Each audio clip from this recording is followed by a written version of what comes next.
Well, I think we need a bigger room.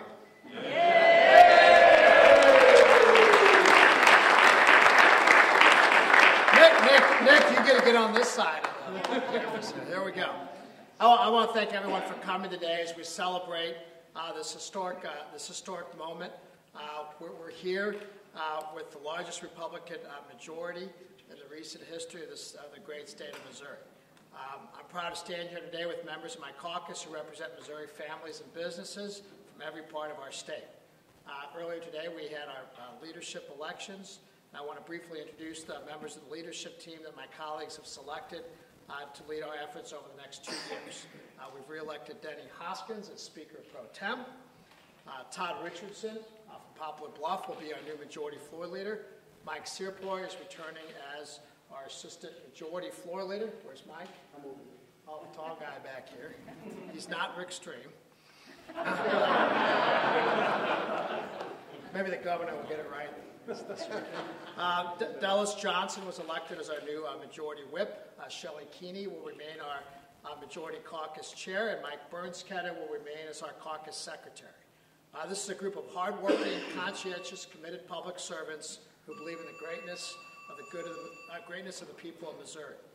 We are dedicated to working together to create the kind of environment where we move Missouri forward by investing in the potential of our families and businesses. This 117-member, actually 118-member majority, I have to update my notes from earlier today, has been built through hard work and is a continuation of the efforts that started in the early 2000s as our predecessors fought and won control of the House for the first time in decades. From the 90 seats we held in 2003 to the historic majority we have here today, we've seen the people of Missouri place more of their faith in our party and in our fiscally responsible philosophies that focus on growing our economy, providing economic opportunity to Missouri families, and putting control of education decisions on the local level.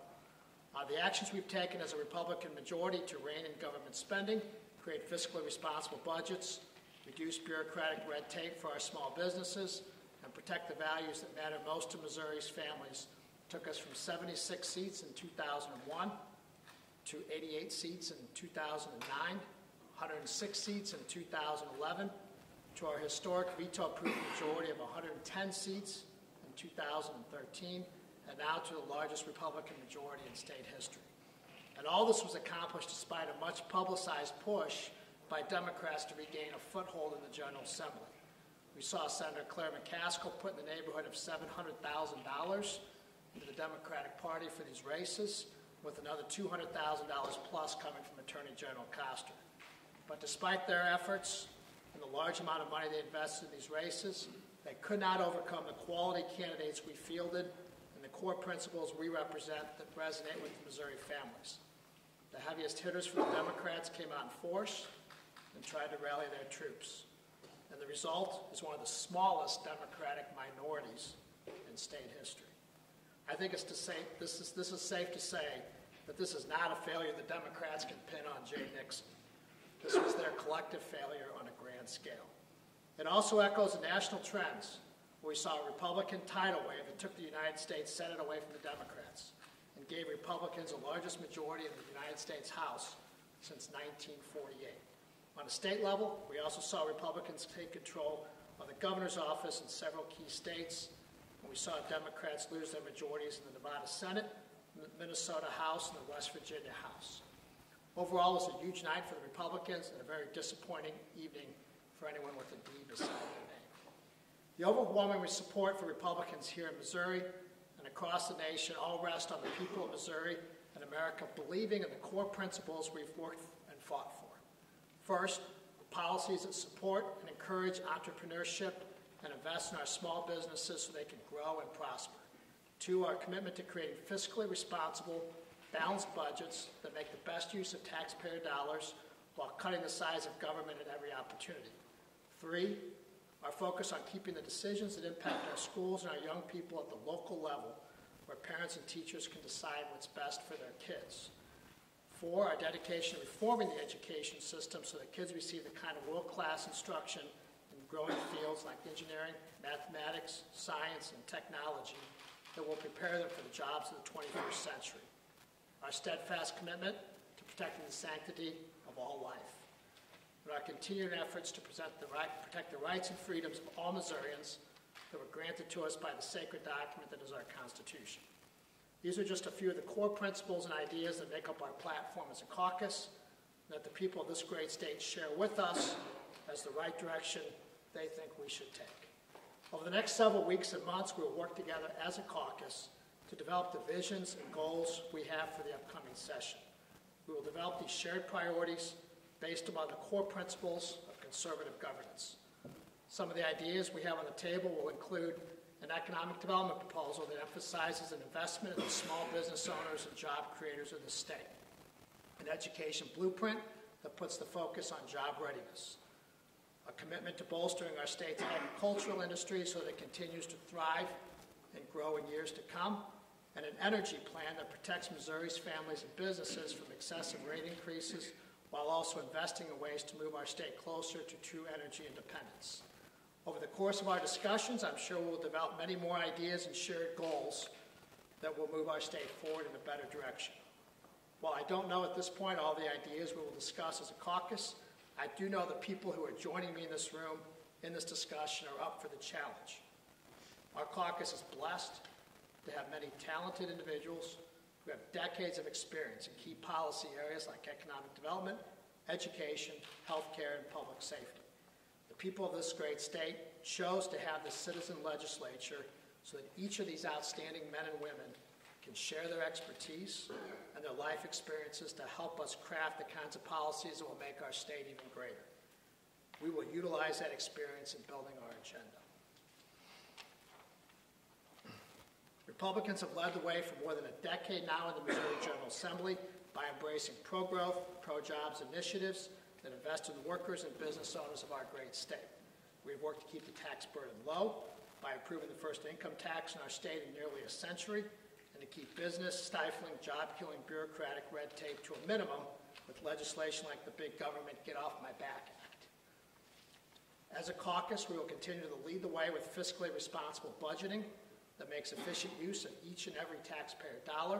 We will continue to operate in an efficient and common sense manner that the people of the state expect and deserve. Missourians deserve a small, efficient government that doesn't intrude into areas of our lives where it is not wanted. We will continue to streamline and downsize the government bureaucracy so that it represents the best investment of taxpayer dollars.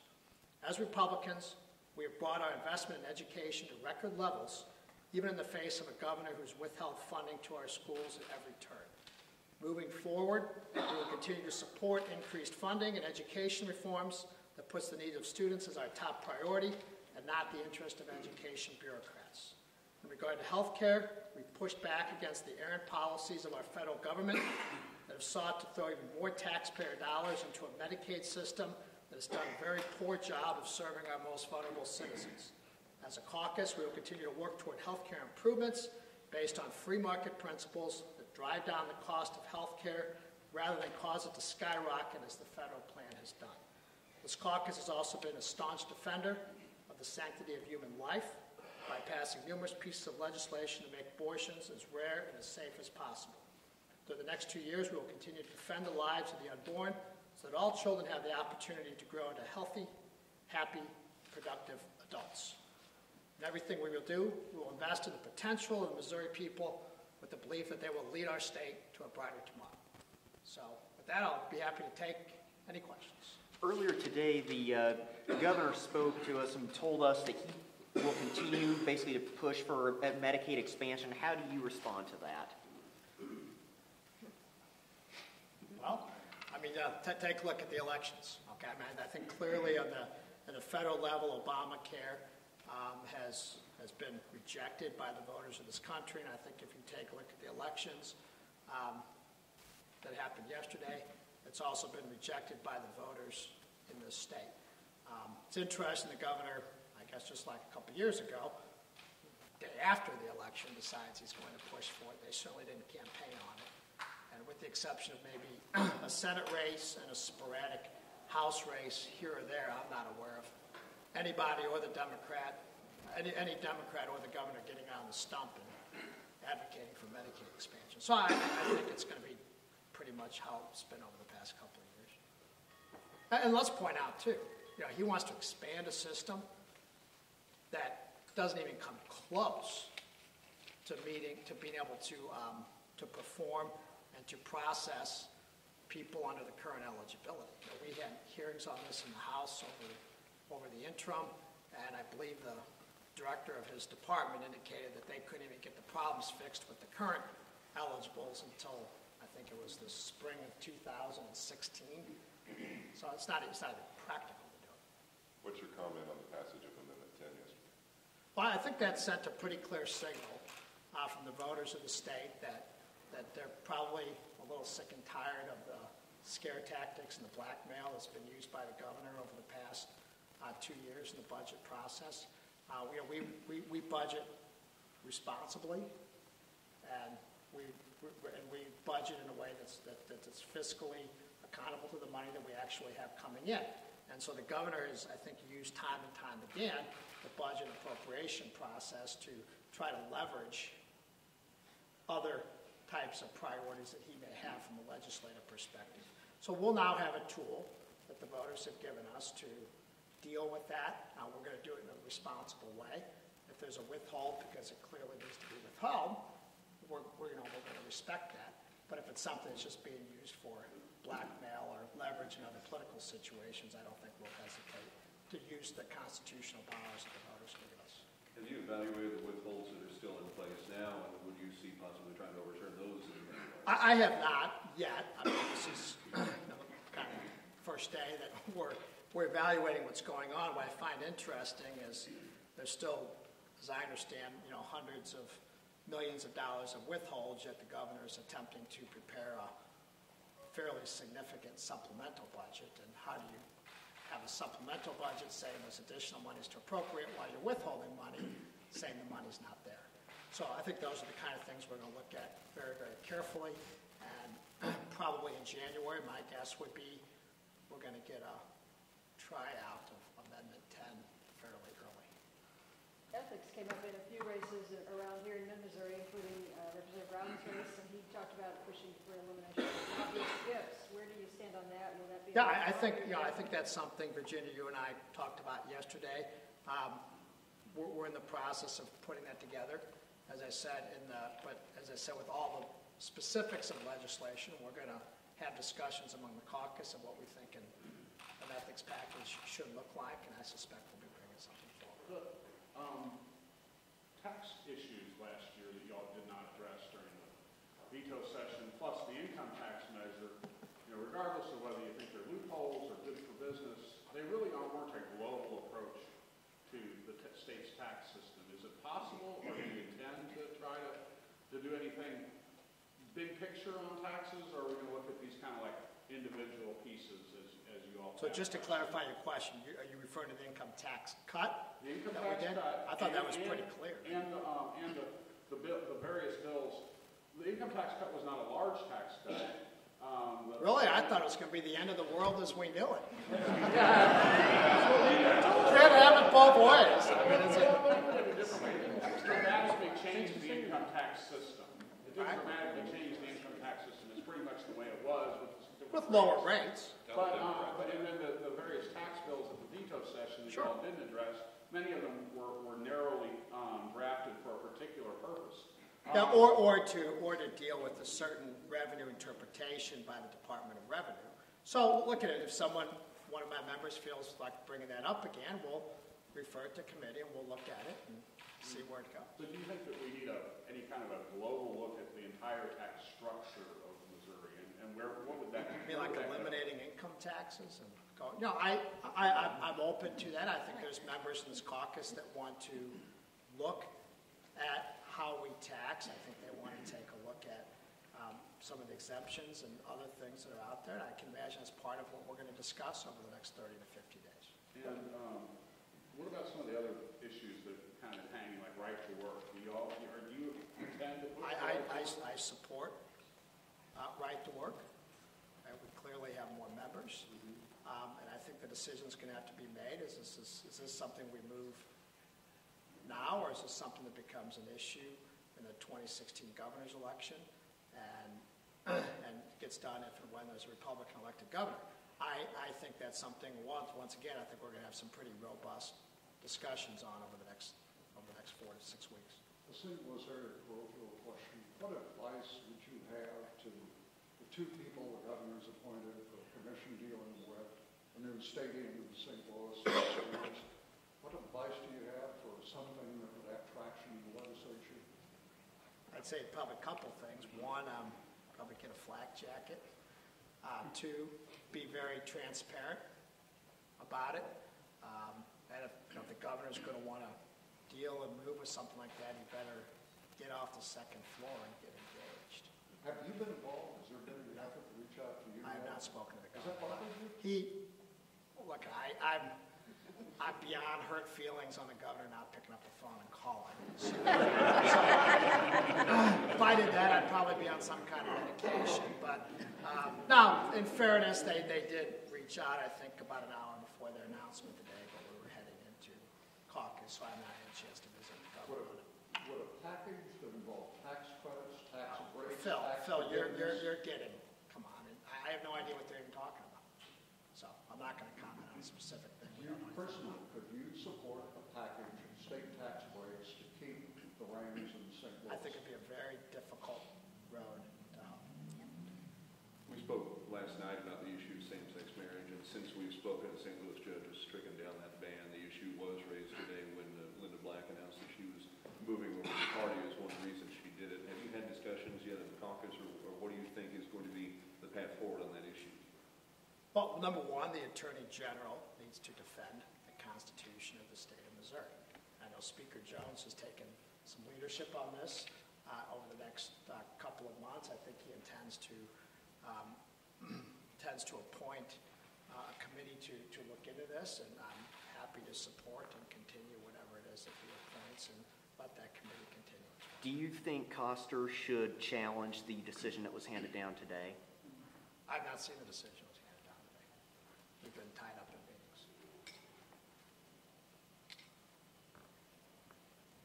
What do you see as dealing with the Medicaid issue? Are you going to come back and try Medicaid reform? Is it just going to be an issue that doesn't come up? What do you see happening in the next session? Well, I think I'm very happy to explore Medicaid reform. I mean, there's no doubt that the Medicaid system that we have now to implement the low eligibility, the lower threshold of eligibility right now is broken.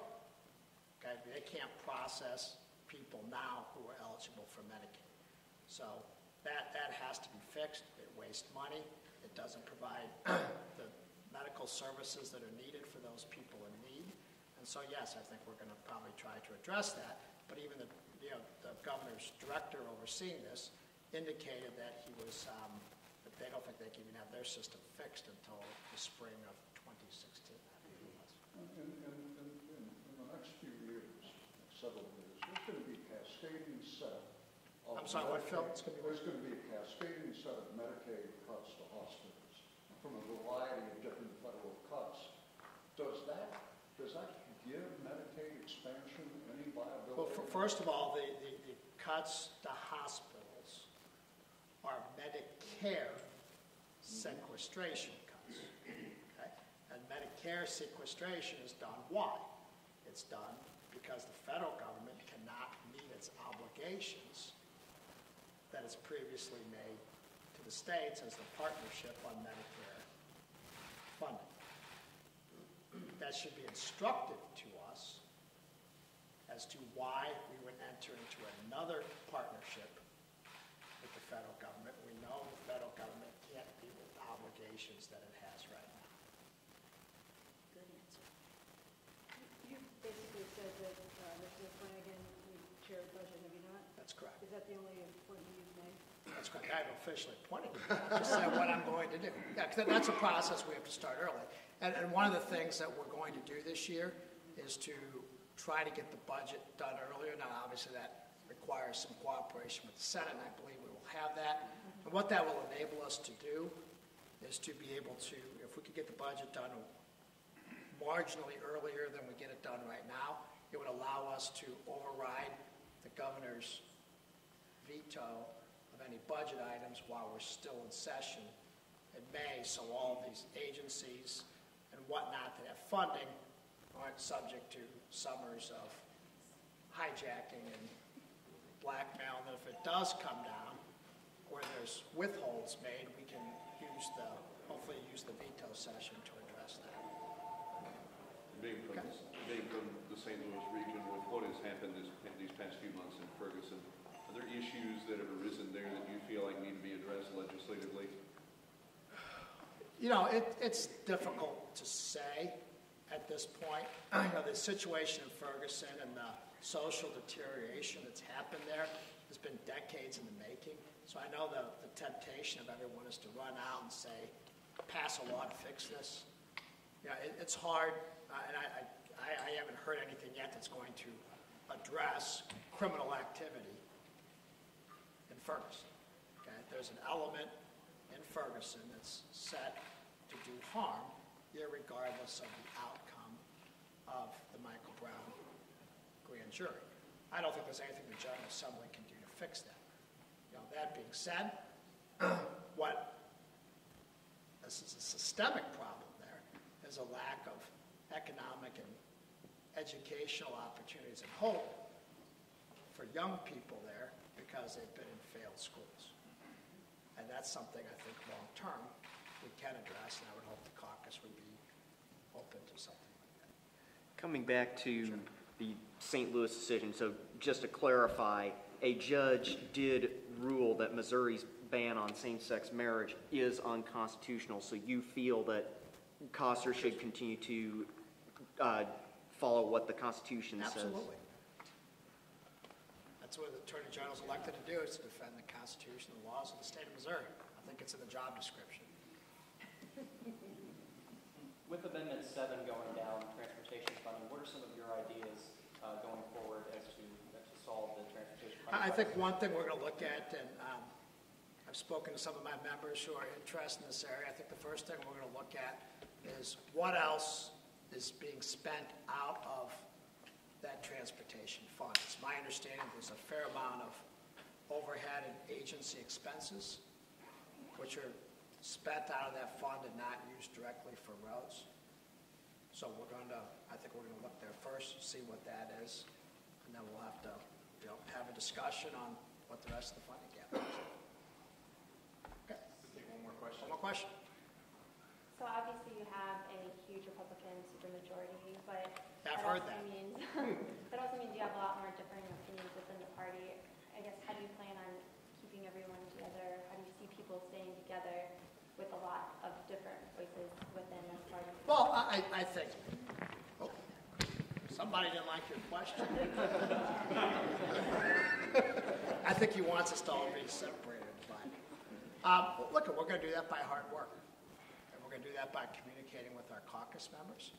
We're going to do that by setting forth clear principles of governance and seeking buy-in from caucus members before we run out our initiatives. That's what we're going to spend the next 30 to 60 days doing.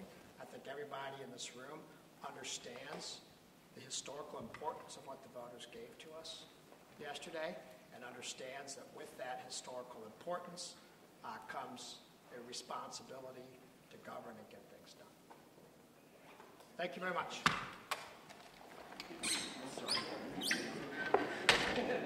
Yeah.